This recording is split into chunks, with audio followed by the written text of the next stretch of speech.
Well, welcome back to the DCL podcast. This is just a quick show due to some unprecedented changes that have come out today. Christy, how are you doing today? It's been a week. It has been a crazy week with everything surrounding the coronaviruses and changes in travel. You kind of got some news this morning from Disney Cruise Line, right?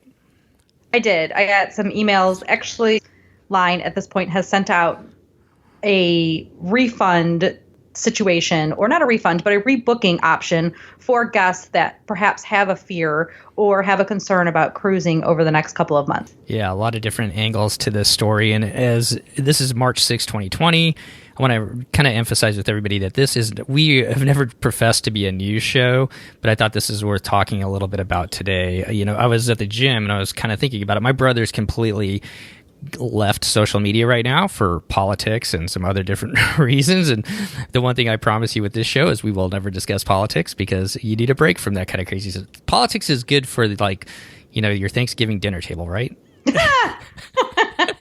Sure. We'll just leave it for that. Right? No, but in all seriousness, we never profess to be a news show, but I think there's a couple things that are worth talking about here. And I thought about my brother not being on social media. I'm not sure how many people follow you and I on social media or some other sites, but I'm sure there are some listeners out there that just listen to podcasts these days. So we wanted to make sure we talked about this quick today.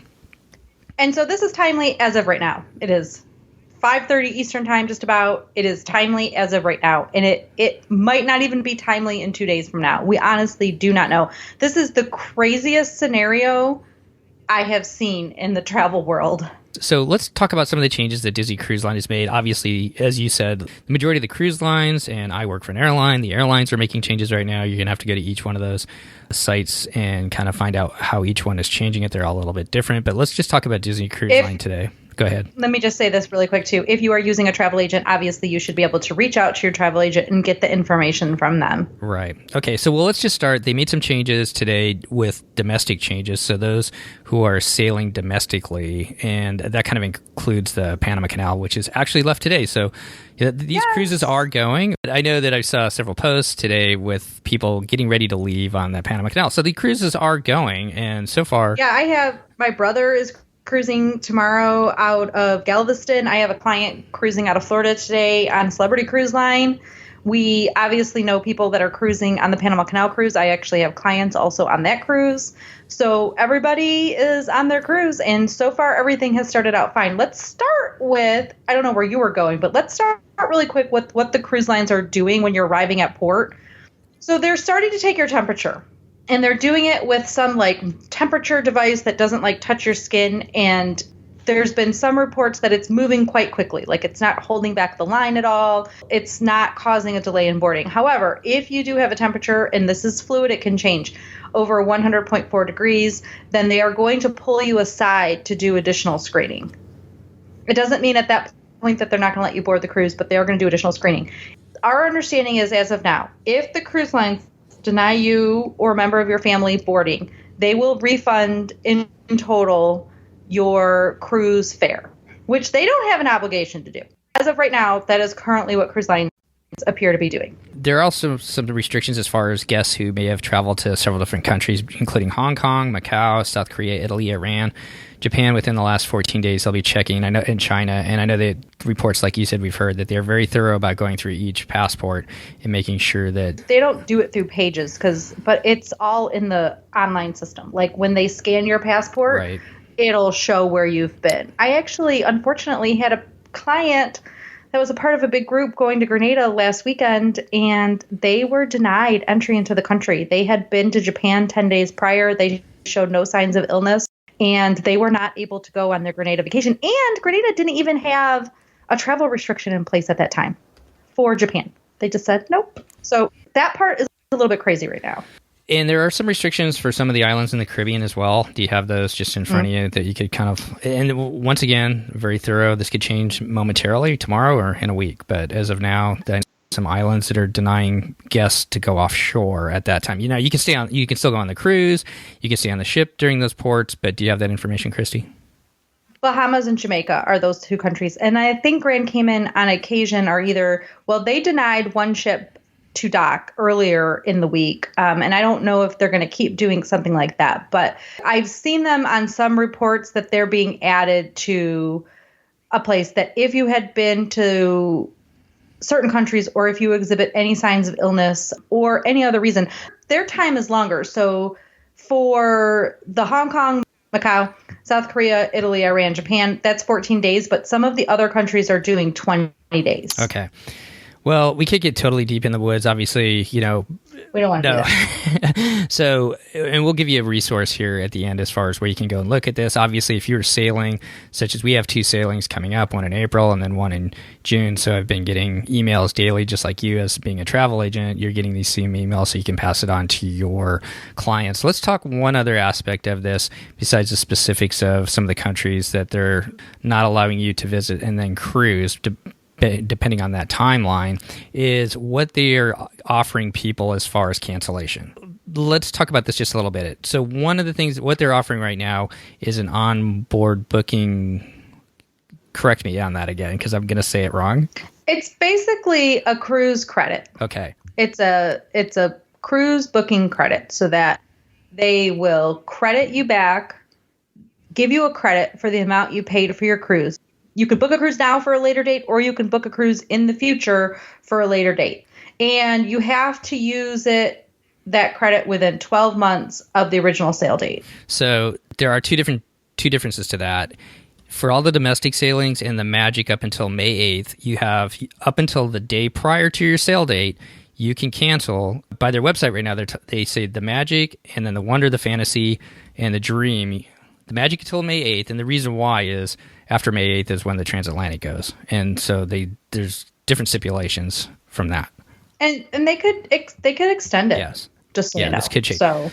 So the long and the short of it is you have 12 months. You can cancel up until the day prior to your sailing, and then that money that you have paid for that cruise becomes that credit, that cruise credit, which you have 12 months from that sailing date to put towards another cruise. So you don't have to make the decision that day. You've got 12 months to make it. I think they have to sail.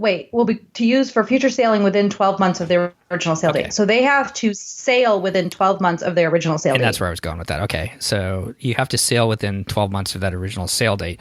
Now, through Scott's blog, the Disney Cruise Line blog, he did a little bit more research and he came out to find out that if you opt for a cruise that costs less, so you pay $10,000 for a cruise, the cruise you're going on is only $8,000 that you opt for, the price of the cruise will be covered, and the additional $2,000 will be placed in an onboard credit, which is non-refundable on that cruise. Does that make sense? Oh, so that you spend it on the cruise? Yeah. From the way they say it. And I'll just read it the way he's got it written. It says, if you opt to move to a new sail date and a new sailing costs less, the remaining credit will be placed on your onboard account as a non-refundable onboard credit. So, got it. Yeah. So if you got a $10,000 cruise, don't pick the $2,000 cruise. Well, right, because you can't possibly spend, I guess you could buy diamonds or something, but $8,000 on a cruise. Fortunately, that kind of thing doesn't happen much. No. Like I said, though, it is fluid. Like, these things are changing. They're even changing once they actually put them in play.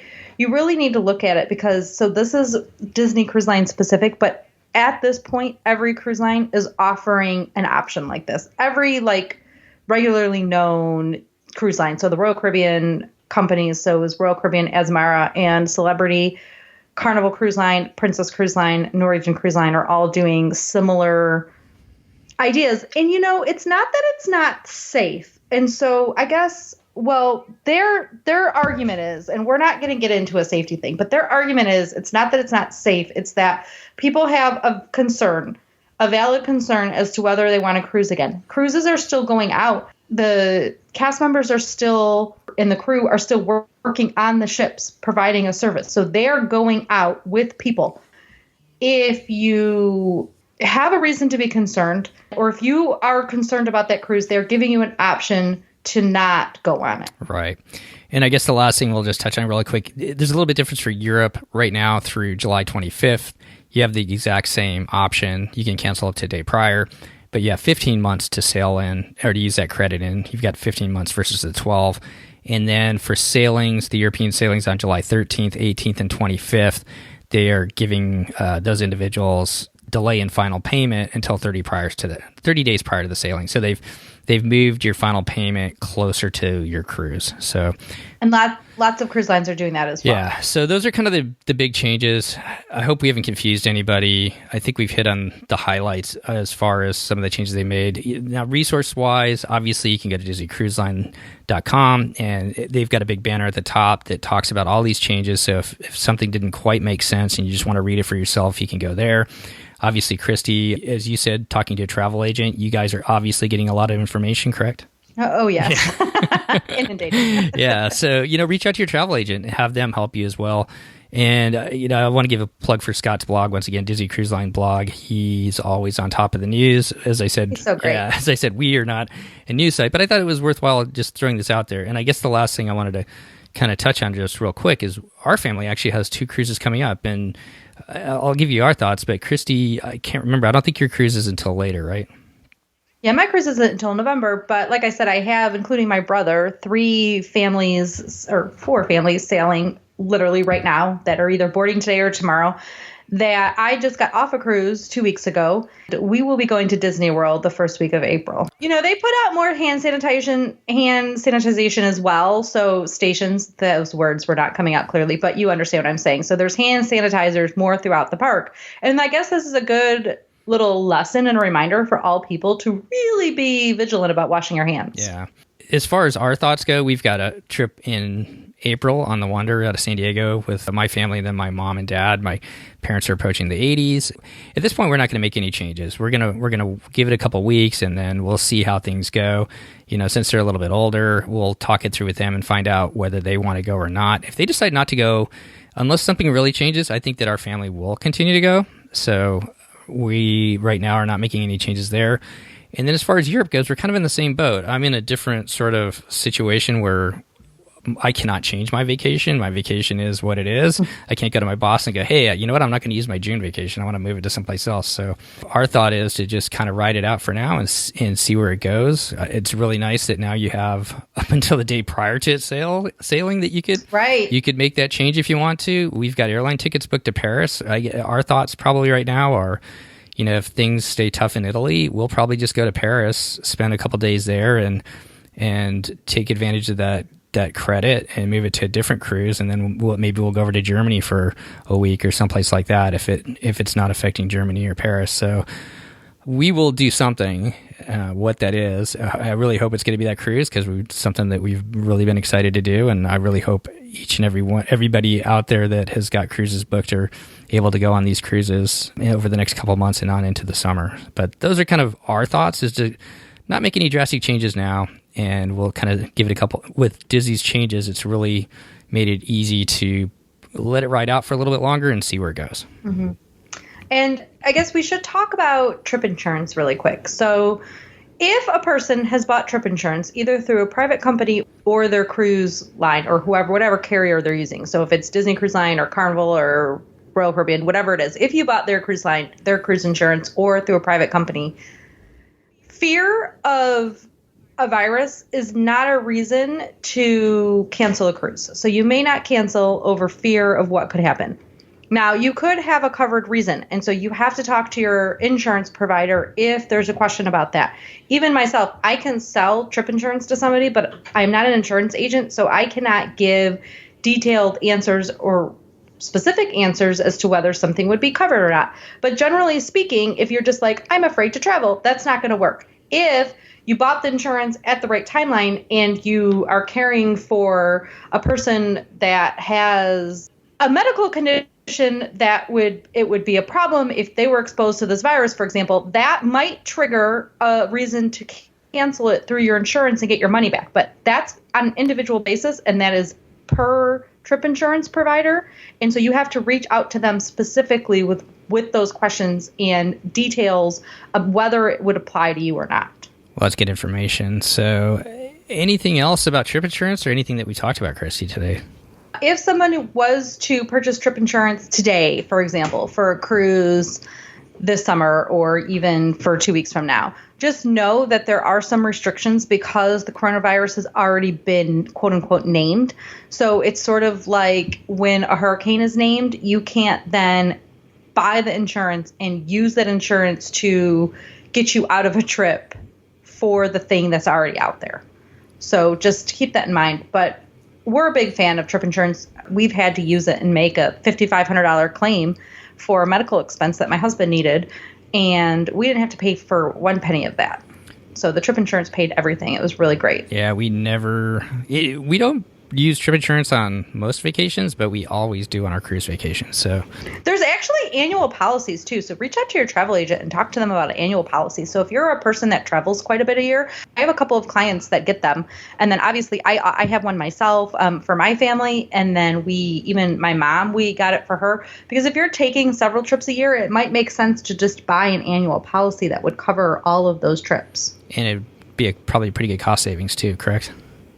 Yeah, depending on the number of trips you're taking. Right, and where you're buying your insurance from as well. So always read the details. Well, I hope we didn't confuse anybody with this. But I thought with the amount of changes that are coming out, we just wanted to highlight a couple of them so that. And then I just wanted to have Christy and I give our thoughts a little bit as far as maybe how we're looking at attacking the cruises coming up, as far as not jumping. We're not changing anything today. That doesn't mean that we might not change. Yep, that doesn't mean that we might not change something tomorrow, but those are kind of our thoughts to maybe help you guys out in this kind of crazy time right now. So thanks all of you for listening, and we'll be back next week with another exciting episode on the DCL podcast. Bye, everyone. Bye.